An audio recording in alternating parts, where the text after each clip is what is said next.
다시 한번 할렐루야. 아, 감사합니다. 네, 여러분, 지난주에 우리가 뭘 했었죠?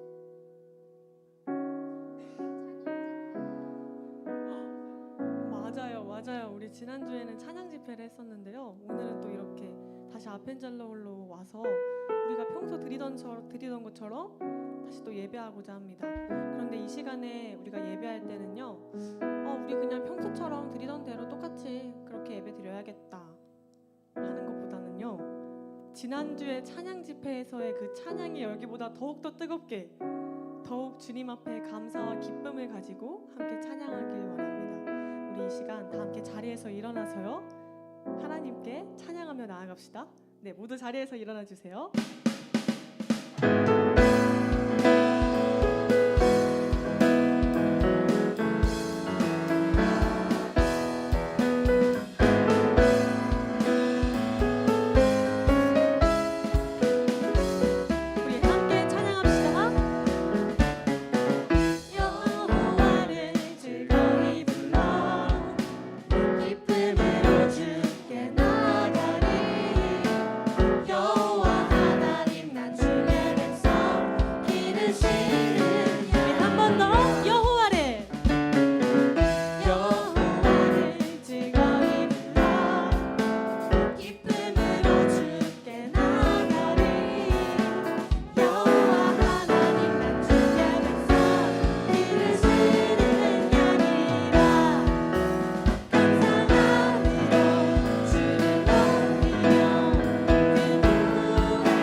찬송함으로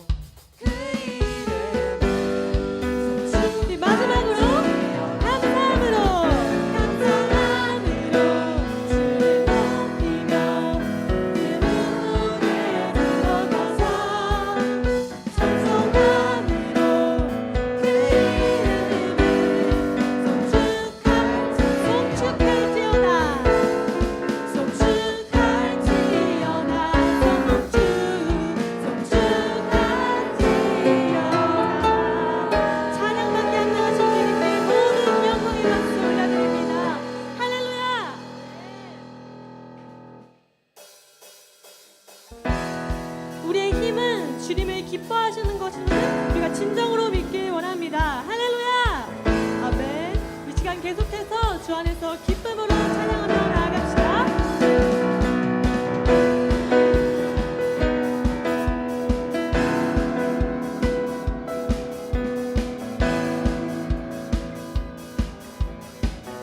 함께 고백합시다.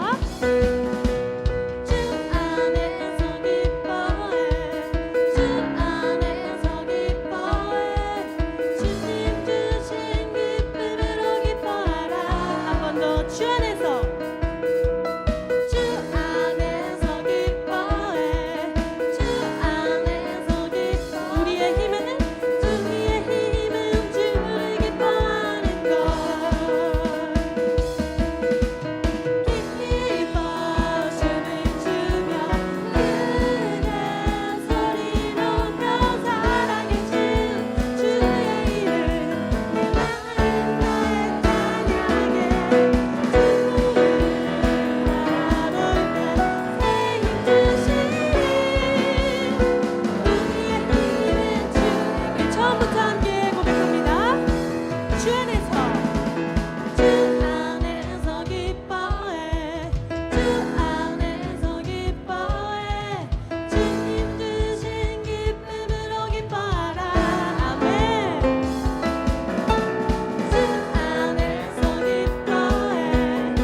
기도하고 낙심하지 않길 원합니다. 감사하며 주님께 간구하기를 원합니다.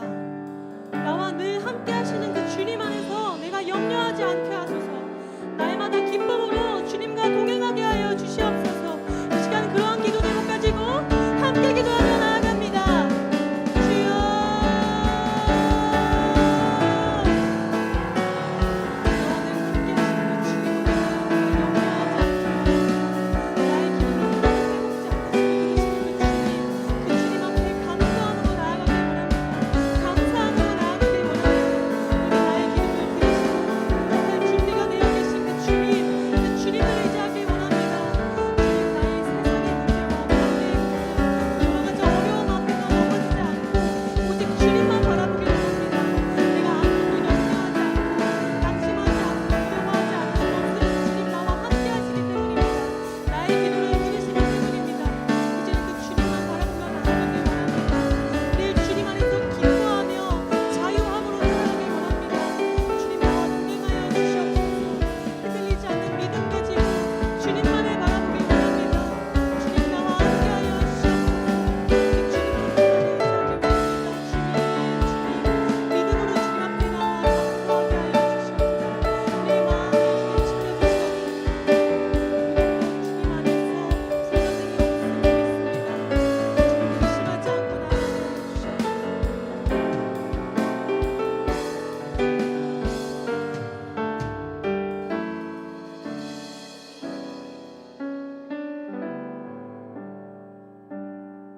사도신경으로 우리의 신앙을 고백합니다. 전능하사 천지를 만드신 하나님 아버지를 내가 믿사오며 그 외아들 우리 주 예수 그리스도를 믿사오니 이는 성령으로 잉태하사 동정녀 마리아에게 나시고 본디오 빌라도에게 고난을 받으사 십자가에 못 박혀 죽으시고 장사한 지 사흘 만에 죽은 자 가운데서 다시 살아나시며 하늘에 오르사 전능하신 하나님 우편에 앉아 계시다가 저리로서 산자와 죽은 자를 심판하러 오시리라. 성령을 믿사오며 거룩한 공회와 성도가 서로 교통하는 것과 죄를 사하여 주시는 것과 몸이 다시 사는 것과 영원히 사는 것을 믿사옵나이다. 아멘.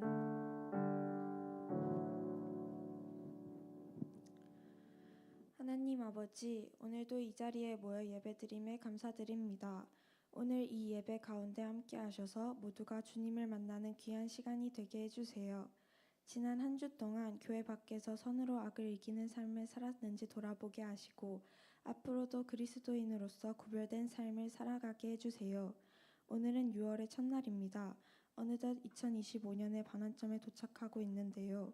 올해 드리밍스타가 세웠던 비전을 향해 계속해서 나아갈 수 있도록 인도하여 주시고 우리 드리밍스타 친구들도 하나님이 각자에게 맡겨주신 꿈을 발견하고 이루어 나갈 수 있도록 축복하여 주세요. 오늘 하나님의 말씀을 전해주실 전도사님께 성령의 능력을 부어주셔서 그 말씀이 능력이 되어 우리들의 삶 속에 스며들게 하여 주시고 드리밍스타를 섬기시는 모든 선생님들을 기억하여 주셔서 그 손길과 헌신을 축복하여 주세요. 감사드리며 예수님의 이름으로 기도드립니다. 아멘.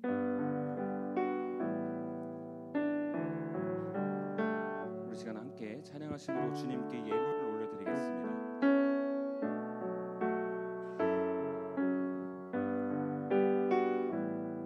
함께 고백합니다. 내게 있는 향유옥합 주께 가져와 그 발 위에 입 맞추고 깨뜨리니다. 시간 드려진 예물을 위해 기도하시겠습니다. 사랑의 하나님, 오늘도 주님의 은혜로 예배의 자리에 나와 우리의 시간과 정성 그리고 우리의 마음을 주님께 올려드립니다. 우리가 올려드리는 모든 경배와 찬양을 받아주시고 우리가 올려드린 이 예물이 하나님께서 기뻐 사용하시는 예물이 되게 하여 주시옵소서. 우리가 주님께 전부를 드리는 마음으로 나왔사오니 우리의 모든 고백을 받아주시고 우리를 사용하여 주시옵소서. 우리의 찬양받기에 합당하신 예수님의 이름으로 기도드렸습니다. 아멘. 오늘 우리가 함께 나눌 말씀은 빌립보서 4장 6절부터 7절까지 말씀입니다. 오늘 우리가 함께 나눌 말씀은 빌립보서 4장 6절부터 7절 말씀입니다.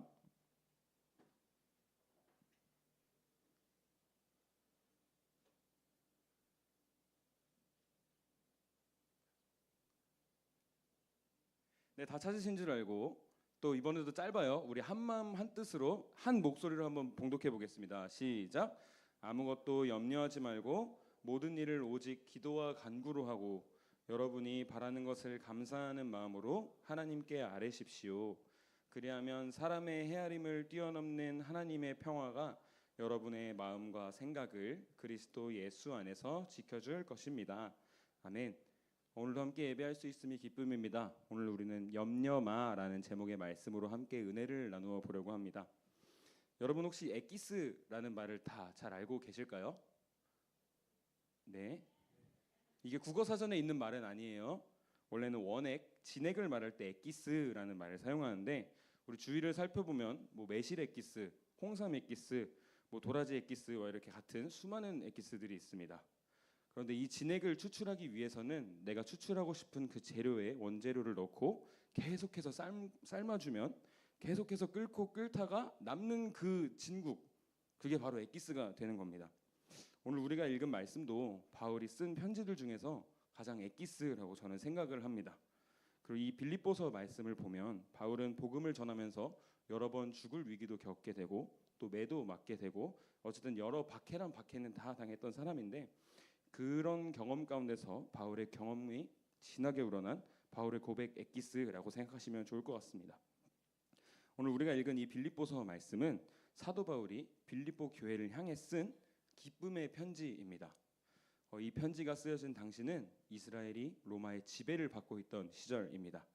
안 그래도 유대인들의 박해 때문에 복음을 전하는 게 되게 힘든데 거기에 로마의 식민 지배까지 받고 있었기 때문에 바울이 복음을 전하는 건 더 쉽지 않았습니다. 그런데도 바울은 포기하지 않고 계속해서 복음을 전하게 됩니다. 여러분 이런 질문을 드리는 게 맞나 싶은데 혹시 감옥에 가보신 분 계신가요? 없으시죠? 저도 다행히 아직 감옥에 가본 적은 없어요. 그런데 경찰서에는 제가 참 많이 가봤던 것 같습니다. 막 이렇게 막 교도소 같은 감옥은 아니고 이제 가택연금이라고 해서 집을 하나 내어줘서 거기서 이제 이 사람이 뭘 하는지 감시하고 어디 밖에 못 돌아다니게 하는 그런 가택연금 상태의 감옥에서 바울이 이 편지를 썼다는 게 참 대단한 게 제가 막 20살 때 서울의 상경에서 한창 이 자전거 따릉이 열풍이 불기 시작했었습니다. 친구들이랑 따릉이를 타고 학교 주변에 신촌, 이대, 종각 이런 곳들을 거의 폭주족과 같이 항상 자전거를 타고 다녔습니다. 하루는 제 친구가 이 따릉이를 빌려서 자전거를 타고 다니다가 교보문고에서 책을 살 일이 있어서 교보문고에 잠시 자전거를 두고 책을 사고 나왔는데 그 자전거가 사라진 거예요. 그래서 어떻게 우리가 할 수 있는 방법이 없어서 그냥 그 친구는 그대로 돌아왔는데 그리고 그 따릉이를 잃어버리고 한 며칠이 지나니까 경찰서에서 따릉이를 빌렸던 친구에게 연락이 와서 자전거 절도 용의자라고 경찰서에 출석하라는 연락이 왔습니다. 저는 아무 잘못도 없는데 친구가 그냥 경찰서에 가자라고 해서 그때는 제가 왜 그랬는지 이제 좋은 경험이 될 것 같아서 경찰서에 그냥 한번 따라가 봤습니다. 그런데 되게 무서운 형사님들이 제 친구에게 진술서를 쓰라고 이렇게 주시는데 전 옆에서 이렇게 친구가 진술서를 쓰는 것만 봐도 막 온몸이 발발 떨리는데 이 바울은 복음을 전했다는 이유로 체포되어서 감시를 받고 갇혀 있는 상황이었음에도 두려워하지 않고 담대하게 복음을 전했고 빌립보 교회를 향한 편지를 기록합니다. 우리가 잠시 바울의 삶을 보게 되면 영화가 따로 없습니다. 원래는 아브라함의 후손이고 베냐민 지파에 속한 유대 출신 사람이고 예수님을 믿는 그리스도인들을 박해하기 위해서 갔던 다메섹에서 복음의 능력을 경험하게 되고 박해자에서 이방인의 사도가 되어서 이방인들 다른 나라에 복음을 전하러 가는 전도자가 됩니다. 계속해서 이렇게 세계 곳곳에 복음을 전하는 와중에 바울이 마음에 들지 않았던 유대인들은 바울이 황제를 모욕하고 자신들의 성전과 율법을 모욕한다는 이간질을 해서 바울은 로마에 체포되게 됩니다. 그리고 체포를 당했음에도 바울은 복음을 전하는 것을 멈추지 않았습니다. 이 사건으로 인해서 바울을 향한 유대인들의 분노가 절정에 이르게 되고 이 유대인들은 바울을 죽이기 위해 암살대까지 보내게 됩니다. 그래서 로마 군인들은 바울이 도대체 어떤 사람이길래 유대인들이 분노하고 암살 때까지 보내서 죽이려고 하는지 신문하기 위해서 막 고문을 하려고 하는데, 이때 갑자기 바울이 자신의 출생의 비밀을 밝히게 됩니다. 보통 이렇게 보기만 해도 도파민이 터지는 아침 막장 드라마들 보면은 출생의 비밀에 대한 스토리들이 되게 많잖아요. 그것처럼 바울도 로마의 시민권을 가지고 있던 사람이었습니다. 그래서 유대인이면서 로마의 시민권도 가진 사람이 되면서 이 로마 시민권이 있던 바울은 처벌을 거기서 바로 받는 것이 아니라 재판을 받기 위해서 로마로 가게 됩니다. 그런데 또 이 로마로 가는 길을 배를 타고 가게 되는데, 그 배가 풍랑을 만나서 산산조각이 나고 어디서 이렇게 잘 지내다가 결국 로마에 도착을 하게 됩니다. 그리고 바울은 그 로마에서 자신을 기다리고 있는 재판을 기다리면서 오늘 편지를 기록했습니다. 이 바울은 로마에 도착해서 감시를 당하는 상황 속에서도 좌절하지 않고 자신이 경험한 놀라운 은혜를, 예수님의 복음을 로마에 전하기 시작합니다. 그리고 빌립보서 말씀 곳곳을 보면 바울은 자신의 매임을 부정적으로 생각하지 않고 오히려 도움이 되고, 이런 상황에서도 자신이 복음의 메인 사람이 되어 행복하다라고 말합니다. 갇혀 있는 상황이다 보니 직접 가볼 수가 없어서 빌립보 교회가 가지고 있던 문제를 놓고 조언을 해주는 내용의 편지를 기록합니다. 당시 빌립보 교회는 여러 문제와 아픔을 가지고 있었습니다. 이 빌립보라는 도시는 첫 성, 가장 큰 성으로 식민지 중에서 제2의 로마라고 불리던 곳이었습니다. 그래서 빌립보는 식민지였지만 가장 큰 도시였고 로마 제국의 전략적 요충지로 군대가 거주하고 있던 동네였습니다.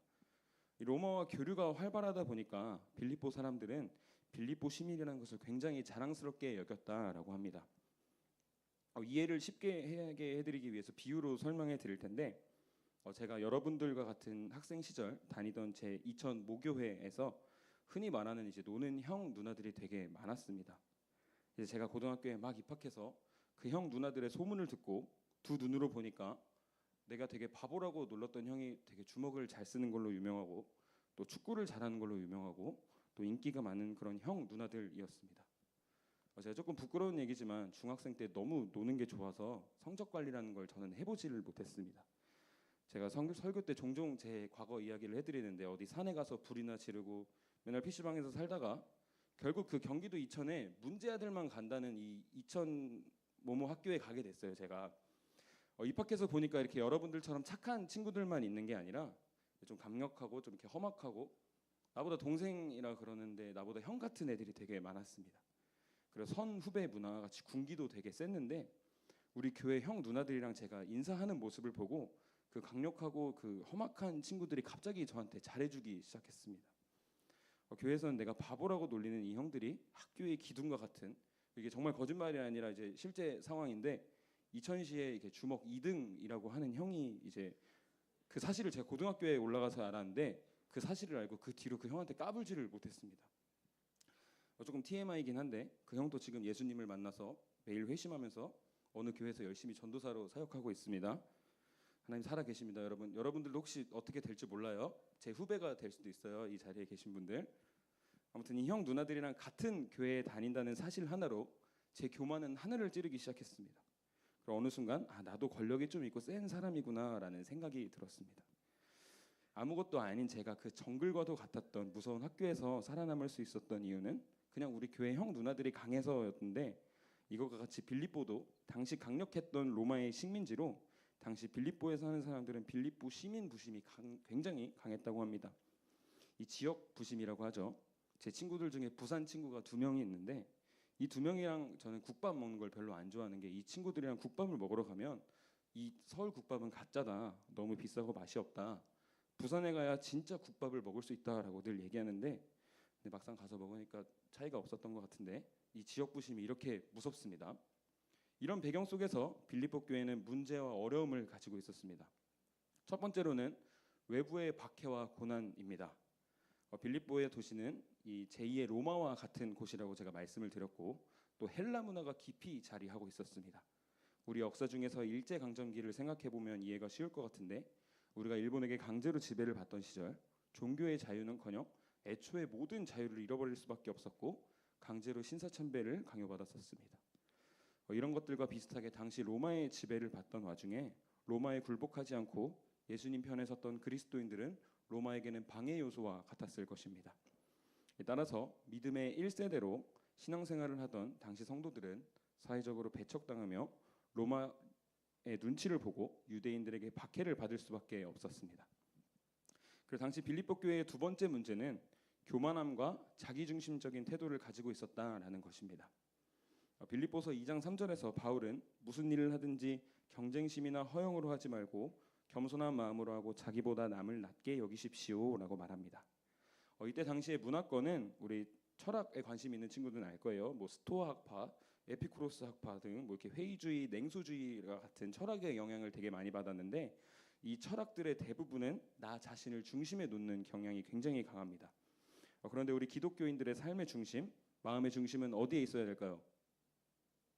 그렇죠. 예수님에게 있어야 되죠. 이렇게 예수님한테 맞춰야 했는데 나를 중심으로 생각하는 이 철학파들의 영향으로 당시 빌립보 교인들은 개인을 중심에 두고 자신만을 생각하다 보니 자연스럽게 교만할 수밖에 없었던 구조를 가지고 있었습니다.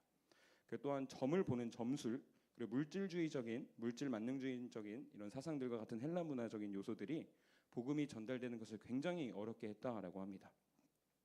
그리고 이 부분에서 연장선으로 이제 막 복음이 뿌리를 내리려고 하는 시기에 사도들을 통해서 계속해서 복음이 전달되는데 빌립보서 3장 2절을 보면 개들을 조심하십시오. 악한 일꾼들을 조심하십시오. 살을 잘라내는 할례를 주장하는 자들을 조심하십시오라고 말합니다. 당시에 외부의 적도 많았지만 율법주의자, 유대 출신의 신자들이 이 빌립보 성도들에게 할례, 율법 준수, 육체적인 기준이 구원의 조건이라는 잘못된 가르침을 퍼뜨리기 시작했다라고 합니다. 그래서 이러한 상황으로 빌립보 교회는 굉장히 혼란스러운 상황이었다고 합니다. 그리고 마지막으로 빌립보서 4장 2절부터 3절을 보면 유오디아와 순두계라는 이름이 등장합니다. 특별히 2절에서는 나는 유오디아에게 권면하고 순두계에게도 권면합니다. 주님 안에 같은 마음을 품으십시오라고 말합니다. 이 유오디게와 순두계라는 사람은 빌립보 교회 안에서 영향력이 있었던 인물이라고 합니다. 이 둘은 아마 다퉜던 걸로 보이는데 이 둘의 다툼은 개인적인 감정을 넘어서 교회 전체의 분열을 가지고 왔을 것입니다. 예를 들어서 우리 지호랑 승우랑 한번 다퉜다라고 생각을 해봅시다.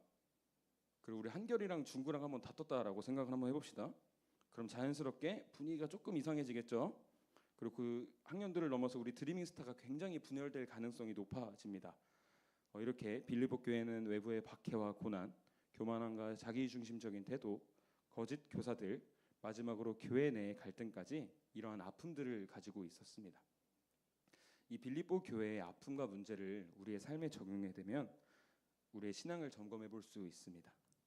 이 바울은 빌립보 교회의 문제를 해결하기 위해서 또 자신을 도왔던 빌립보 교인들에게 감사를 전하기 위해서 바울은 빌립보 교인들이 어려움 속에 좌절하지 않고 두려워하지 않고 복음을 올바르게 믿고 신앙생활을 하기를 바랬습니다. 바울은 계속해서 예수님의 복음이 희미해지고 철학, 전술, 다신주의와 같은 것들이 판을 치는 세상이 계속해서 예수님의 가르침을 기억하라라고 권면합니다. 1장 27절입니다. 여러분은 오로지 그리스도의 복음에 합당하게 생활하십시오. 그리고 2장 4절부터 5절 말씀입니다. 여러분 안에 이 마음을 품으십시오. 그것은 곧 그리스도 예수의 마음이기도 합니다. 그리고 3장 10절입니다. 내가 바라는 것은 그리스도를 알고 그분의 부활의 능력을 깨닫고 그분의 고난에 동참하여 그분의 죽으심을 본받는 것입니다. 그리고 마지막으로 우리가 나누고 있는 본문인 4장 6절부터 7절 말씀입니다. 우리 한 목소리로 한번 읽어볼까요? 아무것도 염려하지 말고 오직 모든 일을 기도와 간구로 하고 여러분이 바라는 것을 감사하는 마음으로 하나님께 아뢰십시오. 그리하면 사람의 헤아림을 뛰어넘는 하나님의 평화가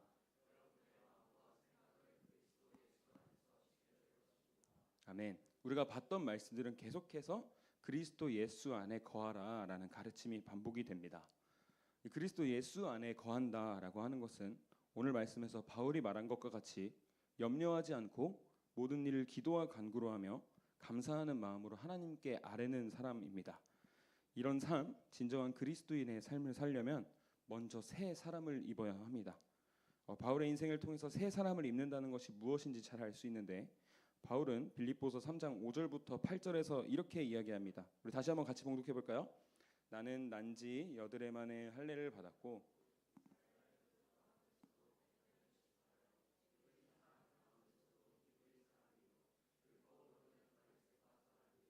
열성으로는 교회를 박해한 사람이요 율법의 의로는 흠잡을 데가 없는 사람이었습니다. 그러나 나는 내게 이루었던 몫은 무엇이든지 그리스도 때문에 해로운 것으로 여기게 되었습니다. 그뿐만 아니라 내 주 예수 그리스도를 아는 지식이 가장 고귀함으로 나는 그 밖의 모든 것을 해로 여깁니다. 나는 그리스도 때문에 모든 것을 잃었고 그 모든 것을 오물로 여깁니다. 아멘. 제가 수련회 한 참가자로 있을 때 한 목사님께서 이 본문 말씀을 설명해 주시는데 조금 비위생적이긴 하지만 이것만큼 쉽게 이 말씀을 설명할 방법이 없어서 그냥 한번 말씀드릴게요. 이 말씀을 쉽게 말하면 여러분 이렇게 화장실에 가셔서 볼일을 보시고 그 볼일 보신 내용을 내리시기 전에 막 아쉬워하고 막 죽어도 못 보낸다고 안타까워하지 않으시잖아요. 그렇죠? 바로 이것과 같이 자신이 잘못됐던 과거의 모습을 오물과 같이 여기고 뒤돌아보지 말라라는 말을 하고 싶었던 것입니다. 바울은 우리가 계속해서 나누고 있어서 잘 알고 있듯이 예수님을 만나고 삶이 180도 바뀐 사람입니다. 바울은 자신의 옛 모습을 돌아보지 않았습니다. 오래 약함 중에 예수님만을 의지했고 복음의 능력을 기대했습니다. 또 죽음을 앞두고 있음에도 자신이 위로를 받아도 모자랄 판에 다른 교회를 격려하고 나를 살려달라라고 쓰는 편지가 아니라 나는 이곳에서도 예수님으로 인해 행복하다라는 기쁨의 편지를 빌립보에 보내게 됩니다. 우리 안에 바울과 같은 믿음과 기쁨이 넘쳐나기를 소망합니다. 제가 계속해서 기쁨의 편지라는 것을 강조해서 말씀드리고 있는데 바울은 어려움 속에서도 기쁨을 잃지 않았습니다. 그 비결을 바로 오늘의 말씀을 자신의 삶으로 살아냈기 때문입니다. 우리가 지금 바울의 이야기를 보면 되게 멋있는 사람이고 그때 당시 되게 전도가 성공적이었던 것과 같이 보입니다. 그런데 바울이 전도하던 당시에 바울은 가는 곳마다 죽을 위기를 겪었고 쫓겨나기도 하고 배척을 당했습니다. 또 바울은 육체의 가시라는 것을 갖고 있었습니다. 누군가는 이 가시를 간질이라고 하기도 하고 불안장애 또는 육체의 질병이라고 추정하기도 하는데 바울은 자신을 이 괴롭히는 가시를 가지고 있었음에도 하나님을 원망하기보다 자신을 복음의 메인 자라고 말하며 자신이 복음의 메인 자인 것을 기뻐했습니다. 여러분 지금 당장은 내가 왜 이 시간을 보내는지 또 어려움과 고통의 시간을 보내는 친구들은 주님께서 나한테 왜 이런 시련을 주시는지 이해가 안 되고 마음이 어려울 수도 있습니다. 또한 주위를 둘러보면 예수님 말고도 나의 필요를 채워주는 것 같은 착각을 주는 많은 유혹들이 존재합니다. 예수님을 제외한 모든 것들은 빈 독에 물을 채우는 것과 같이 공허한 우리의 마음을 채워줄 수 없습니다. 순간에 기쁨이 주는 것에 속아서 하나님과 멀어지지 않기를 소망합니다. 오늘 바울의 편지가 이 자리에 모인 모든 분들에게 위로와 도전이 되기를 소망합니다. 여러분 문제를 돌아보지 않고 과거를 돌아보지 않고 복음의 메인 사람이 되어 아무것도 염려하지 말고 모든 일을 오직 기도와 간구로 하고 여러분이 바라는 것을 감사하는 마음으로 하나님께 아뢰십시오. 그래야면 사람의 헤아림을 뛰어넘는 하나님의 평화가 여러분들의 마음과 생각을 그리스도 예수 안에서 지켜줄 것입니다. 염려하지 말고 오직 예수님만 붙드시는 저와 모든 분들이 되시기를 소망합니다. 오늘 지금까지 우리가 나눈 이 빌립보서의 말씀으로 만들어진 찬양이 한 곡 있습니다. 익숙하지 않은 찬양이기도 하고 뭔가 제가 계속해서 이 말씀을 준비하고 이 찬양을 듣는데 우리 보라 전도사님이 이 찬양을 부르는 게 여러분께 더 와닿을 수 있겠다라는 생각이 들었습니다. 제가 보라 전도사님한테 이 결단곡의 처음 부분을 부탁을 드렸는데 이 찬양을 아는 친구들은 함께 입술을 열어서 고백하셔도 좋고 주님께서 주시는 감동이 있다면 함께 기도를 하셔도 좋습니다. 몇몇분은 우리가 기도와 간구로 주님께 나아갈 때 우리의 헤아림을 뛰어넘어 평화를 주시고 우리를 가장 완전한 길로 인도해 주시는 하나님의 놀라우신 사랑을 결단하며 기대하며 찬양으로 고백하며 나아가시겠습니다.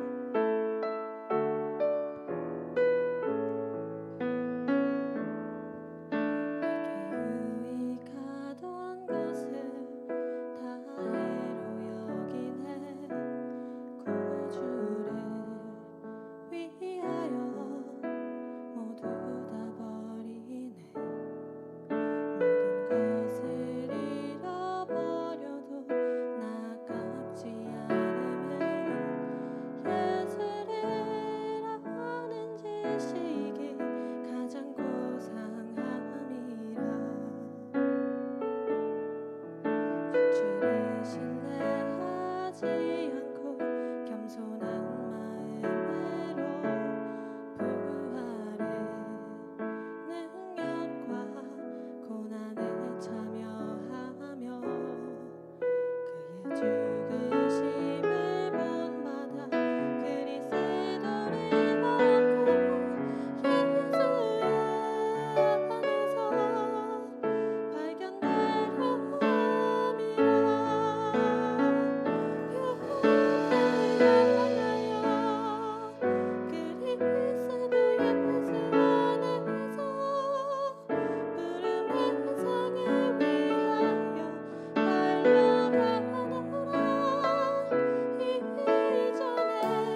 고백하기를 소망합니다. 내게 유익하던 것은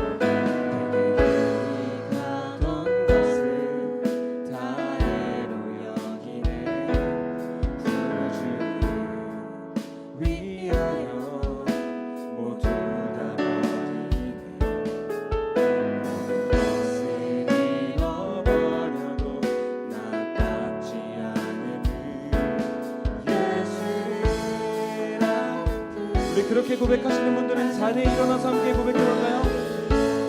육체를 신뢰하지 않고 겸손한 마음으로 부활의 능력과 고난에 참여하며 그 죽으심을 본받아 그 수고를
얻고 그럼에도 나를 불러주시고 나를 사랑하시는 주님의 계획을 믿고 나는 내가 되게 해달라고 염려하지 않고 뒤돌아보지 않고 가을의 약함을 통해 일하여 주신 것과 같이 우리를 통해 일하시는 주님을 기대하며 복음의 내인자가 되어 언제나 어디서나 주님을 예배하는 우리가 되게 해달라고 이 시간 간절한 마음으로 주님께 기도하며 나아가기를 소망합니다. 우리 시간 함께 기도합니다.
감사합니다. 오늘 귀한 말씀 듣고 우리의 삶에 수없이 다가오는 수많은 걱정과 근심과 염려를 돌아보게 하심을 감사합니다. 하나님, 그 중심에 내가 주인 되어 살았진 않았는지를 돌아봅니다. 주님이 주인 되어 하루하루 살아가는 우리의 삶에 근심과 걱정이 없어지고 표대를 향하여 그 부름의 상을 향하여 달려가는 우리의 삶이 될 줄 믿사오니 하나님 근심과 걱정, 염려의 제목들 그 모든 것을 기도 제목으로 바꿔서 주님만 신뢰하며 나아가는 우리 드리밍스타의 모든 친구들 되도록 인도하여 주시옵소서. 그리하여 오늘 말씀을 붙들고 아무것도 염려하지 말고 그 부름의 상을 향하여 오직 주님만 바라보며 나가는 우리 모든 드리밍스타 권속들 되도록 인도하여 주시옵소서. 이제는 성부, 성자, 성령 삼위일체 하나님의 놀라운 은혜와 사랑과 축복하심이 오늘 말씀 따라 염려하지 않고 주님 바라보며 나아가기로 다짐하는 드리밍스타의 모든 친구들과 이 자리에 있는 모든 성도들 위해 이제로부터 영원토록 함께하옵시기를 간절히 축원하옵나이다. 아멘. 나의 사랑하는 채 비록 헤어졌으나 어머니의 무릎 위에 앉아서 재미있게 듣던 말 그때 일을 지금도 내가 잊지 않고 기억합니다. 옛날 용맹스럽던 다니엘의 경험과 유대 임금 다윗 왕의 역사와 주의 선지 엘리야 바람 타고 하늘에 올라가던 일을 기억합니다.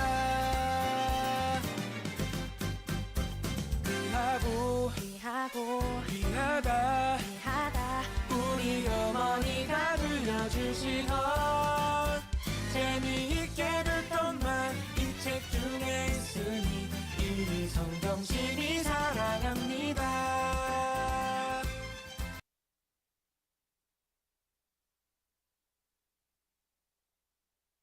오오오 여러분 영상 감사합니다. 이렇게 박수를 센스 있게 쳐주시고 영상 다들 잘 보셨나요? 정말 잘 보신 거 맞아요, 여러분? 네, 감사합니다. 찬양 집회의 은혜와 기쁨을 여러분 누려셨던 것처럼 삶에서도 날마다 경험하는 저와 여러분 모두가 되길 소망합니다. 우리 함께 인사하고 소식 나눠볼까요? 하나, 둘, 셋, 뜨아! 네, 감사합니다. 오늘도 예배 후에 반팅이 진행됩니다. 오늘 예건 전도사님이 전해주셨던 말씀 기억하면서 함께 나누고 또 정답게 교제하는 시간 가지면 좋겠습니다. 네, 두 번째 소식을 한번 볼까요? 네, 상반기 제자훈련 신청 안내입니다. 5주 동안 진행이 되는데요. 6월 15일부터 7월 13일까지 주일 오전 11시에 우리 밑에 최병원 홀에서 진행이 됩니다. 6월 13일 금요일까지 신청을 마감하니까요. 주보에 나와 있는 QR코드 확인해 주셔서 신청해 주시면 되고 또 예건 전도사님께 말씀해 주시면 되겠습니다. 다음 소식 한번 볼까요? 네, 반갑다 친구야 라는 제목을 가지고 출석 챌린지를 진행하려고 합니다. 6월 15일 네 주일부터 7월 27일 여름 수련회 전까지 전체 주일 예배 출석 인원 60명을 달성한다면 우리 드리밍스타 전체에게 아주 야무지고 맛있는 베스킨라빈스 아이스크림을 증정하고자 합니다. 여러분 혹시 옆을 한번 볼까요? 내 옆자리 뒤도 한번 봐주세요. 내 뒷자리 네 다시 앞에 봐주세요. 무언가 빈자리가 좀 있어요. 같이 예배드리던 친구가 조금 사라진 것 같은데 이 친구들과 함께 예배 자리에 나오셔서 또 하나님을 함께 섬길 수 있는 우리 모두가 됐으면 좋겠습니다. 다음 소식 한번 볼까요? 네, 매주 광고가 나가고 있는데요. 중보기도 카드를 배부합니다. 우리 뒤에 종이가 있습니다. 나가실 때에 나누고 싶은 기도 제목이 있거나 함께 기도해 주세요 하는 친구들이 있다면 챙겨 가셔서 작성하시고 반별 선생님이나 전도사님들께 전화해 주시면 함께 마음을 합해서 기도하도록 하겠습니다. 네, 그리고 주보에는 나와 있지 않는데요. 오늘 독서 동아리 활동이 있습니다. 반팅 후에 403호에서 있으니까요. 늦지 않고 반팅 후에 403호로 독서 동아리 모임할 수 있었으면 좋겠습니다. 네, 이제 마지막 소식을 한번 볼까요? 이번 주는 유니스 쌤과 은수의 생일이 있습니다. 노래 부르면서